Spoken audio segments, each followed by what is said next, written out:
Hello, നിങ്ങൾ ഈ staycation holidays പോയിട്ടുണ്ടോ?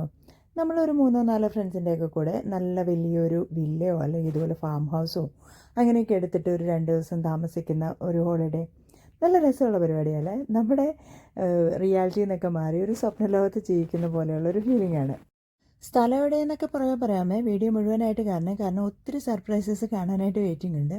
ഈ വീട് നമ്മൾ അകത്തേക്ക് കയറി ചെല്ലുമ്പോൾ തന്നെ വാവ് എന്ന് നമ്മളെ കൊണ്ട് പറയിപ്പിക്കുന്ന രീതിയിൽ അവർ അറേഞ്ച് ചെയ്ത് വെച്ചിട്ടുണ്ടായിരുന്നു. കാണാനൊക്കെ നല്ല ഭംഗിയായിരുന്നു കേട്ടോ. ഈ കാണുന്ന ചെടികളെല്ലാം തന്നെ ഒറിജിനലാണ്. സത്യം പറഞ്ഞാലുണ്ടല്ലോ 2-3 ദിവസമൊക്കെ ഇങ്ങനെ താമസിക്കാനൊക്കെയാണ്.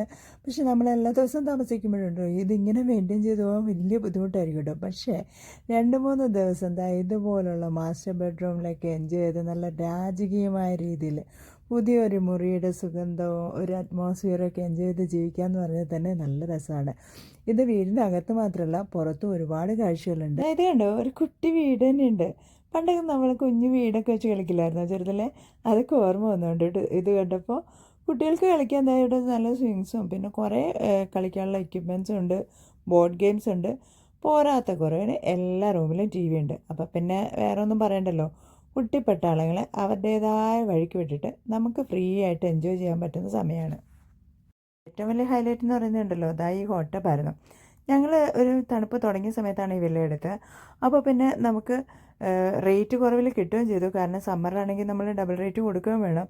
പക്ഷേ എന്നാലോ ഹോട്ട് ടബ് എൻജോയ് ചെയ്യാൻ പറ്റിയ വെതറുമായിരുന്നു. നമുക്ക് UK എപ്പോഴും കിട്ടുന്ന കാര്യമല്ലല്ലോ ഈ ഹോട്ട് ടബ്. അതുകൊണ്ട് തന്നെ കുട്ടികളും വലിയവരൊക്കെ നല്ല രീതിയിൽ ഈ ഹോട്ട് ടബ് എൻജോയ് ചെയ്തു കേട്ടോ. കണ്ടില്ലേ, ചേട്ടന്മാർ രാത്രിയായപ്പോൾ പല പല കളർഫുള്ളായിട്ടുള്ള ലൈറ്റൊക്കെ ഇട്ട് വൈബ് ചെയ്യുന്ന കാഴ്ചയാണെങ്കിൽ കാണുന്നത്. നല്ല രസമായിരുന്നു. എല്ലാവർക്കും അവരവരുടേതായ എൻ്റർടൈൻമെൻറ്റിന് പറ്റിയ എല്ലാവിധ അറ്റ്മോസ്ഫിയറും ഉണ്ടായിരുന്നു.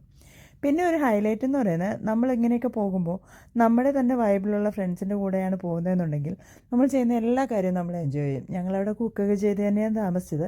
പക്ഷേ കുക്കിംഗ് ഒന്നും ഒരു ജോലി പോലെയല്ല. കാരണം പാട്ടൊക്കെ പാടി എല്ലാവരും കൂടെ ഒന്നിച്ച് കുക്ക് ചെയ്ത് അതുപോലെ അന്താക്ഷരിയൊക്കെ കളിച്ച് ചെറിയ ചെറിയ ഗെയിമുകളൊക്കെ കളിച്ച് അങ്ങനെ എൻജോയ് ചെയ്താണ് നമ്മളതൊക്കെ ചെയ്തത്.